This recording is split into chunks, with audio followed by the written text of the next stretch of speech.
So welcome everybody to the first lesson of this course. I'm very happy that you're here, and I promised you that you're going to be unlocking a huge amount of value in this lesson and the next lessons to come. Now, in this lesson right here, we're discussing about the 3 scaling principles. If you wish, the 3 keys that your channel and your content needs to have. You need to acquire those 3 keys in order to enable your videos to scale. And what are those 3 keys? Well, the first one is demand, then there's relevance, and finally we have consistency. So in this lesson, I'm going to be introducing you to demand, relevance, and consistency. And in next lessons, we're going to further elaborate on how to create videos that are of high demand, how to be consistent with your videos, and how to always produce videos that are relevant. So thank you very much. Let's launch this PowerPoint presentation and let's dive into the 3 scaling principles of a successful channel. So again, these are the 3 scaling principles that we will be focusing on in this course. And these are the 3 scaling principles, the 3 keys, if you will, to success that you need to unlock in order to enable your videos to blow up and your channel to scale. All right. Demand, relevance, consistency. Why do we need demand? Our content needs to be desired. All right. Why do we need relevance? Because our content needs to be updated. And why do we need consistency? Well, because we need to have a consistent output which compounds over time in order to see exponential growth. Now, let's start with demand, right? You need to ask yourself, again, in previous lessons and in previous courses, we've decided what our niche is, right? So now you need to ask yourself, how many people are in this niche? How many people are in this niche of yours, right? What is the search volumes of the topics that you choose to produce inside of your niche? Or more specifically, as we said again in previous lessons, in previous courses, the topics of our videos are solutions to the 10 core problems of our target avatar, of our target audience. So just to give you a small recap, first, we choose our niche, then we choose what our target audience is, right? Then we create our target avatar. Once you have created your target avatar, the 10 biggest problems of your target avatar need solution, right? And those are unsolved because no one else solves those problems. So this is where we come into play and we solve the 10 core problems of our target avatar with our content. Right? So our content is just solutions to the 10 core problems of our target avatar. Now, the question here is, what is the search volume of those solutions to your target avatar's problems, which is our content, right? And more importantly, what does the competition look like inside your niche, right? Very, very important question. To give an example, if your competition is very high, right? If you have chosen a niche in which the competition is very high, the best chance that you have in order to be on point regarding the first step, which is the demand, is to niche down. What does this mean? Let's say, for example, that you have your niche is smartphones, right? If you choose to solve problems just of people that are interested in smartphones, as you can imagine, you're going to have a huge search volume of people. You're going to have a huge niche, but with people that have many problems, but a lot of people have been trying to solve these problems because, again, this is a huge niche. So there is huge competition there. So how do we decrease competition? By niching down. So you can, for example, solve problems for people that have cracked screens on their phones, and you could focus just on the displays of the phones. This is a way, way smaller niche. So this, for example, when we niche down, when there is high competition inside of our niche.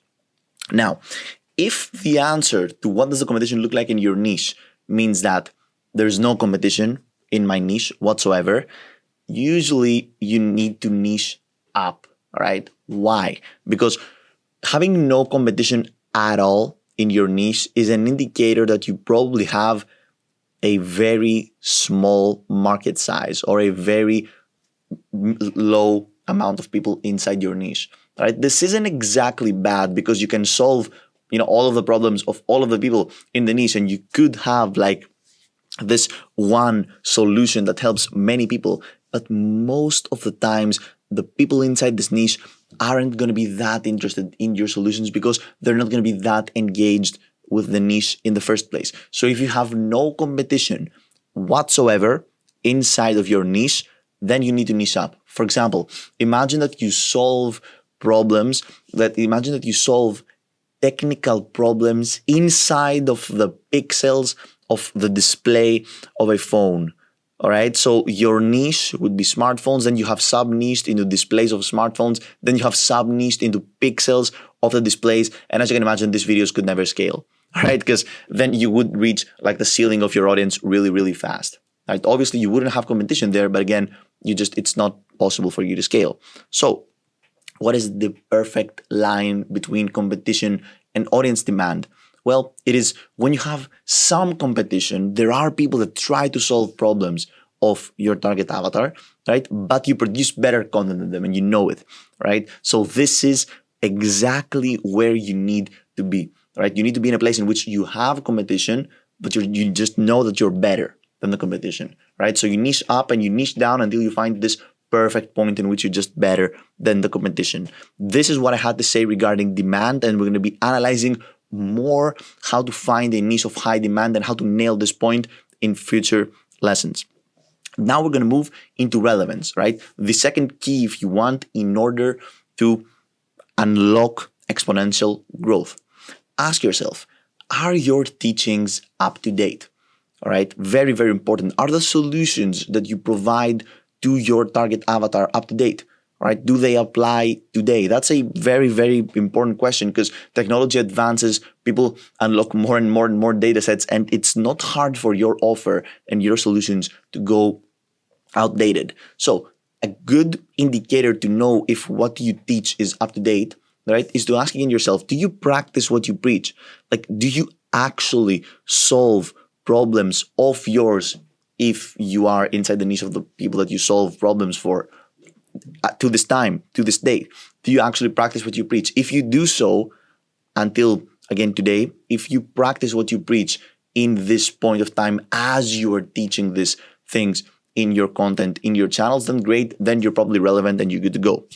The next question is, can other people apply what you teach in your channel, in your YouTube channel, in your Instagram channel? This, again, doesn't apply on YouTube. Those are general scaling principles.